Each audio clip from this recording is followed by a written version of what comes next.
محل للبيع أو الإيجار، رابع نمرة من الشارع الرئيسي اللي هو الخليفة المأمون اهو.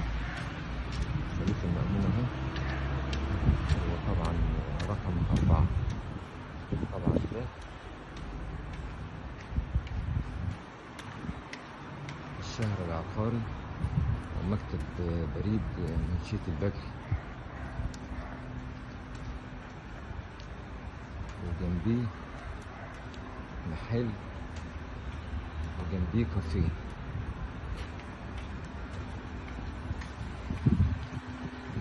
وده طبعا ايه المحل اللي احنا بنتكلم فيه اللي هو للبيع او الايجار. ده مدخل المحل.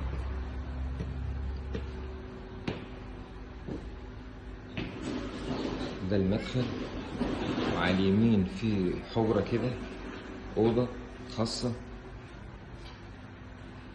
طبعا ده تكييف،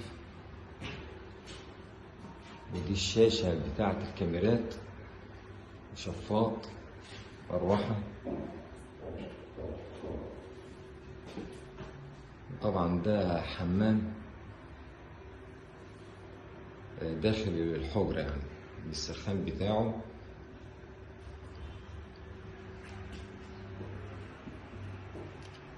حمام كويس جدا يعني مجهز. نطلع تاني من الأوضة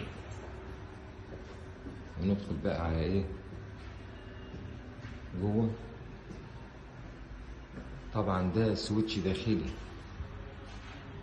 لأن المحل ده كان معمول يعني كان النشاط بتاعه مطبعة، كان في انتركم وسويتش داخلي يعني.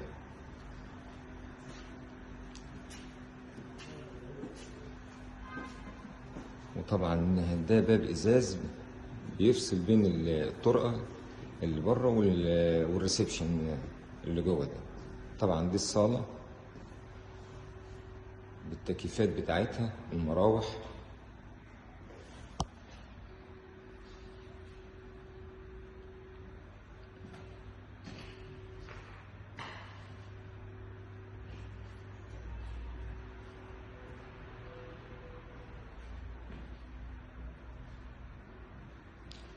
طبعا في هنا مطبخ، وفي هنا حمام برضو تاني.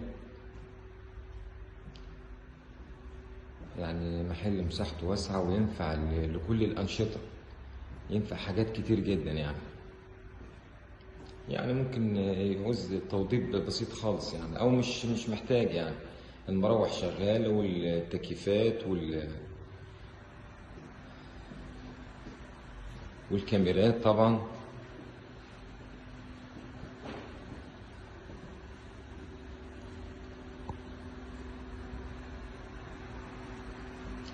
نطلع تاني.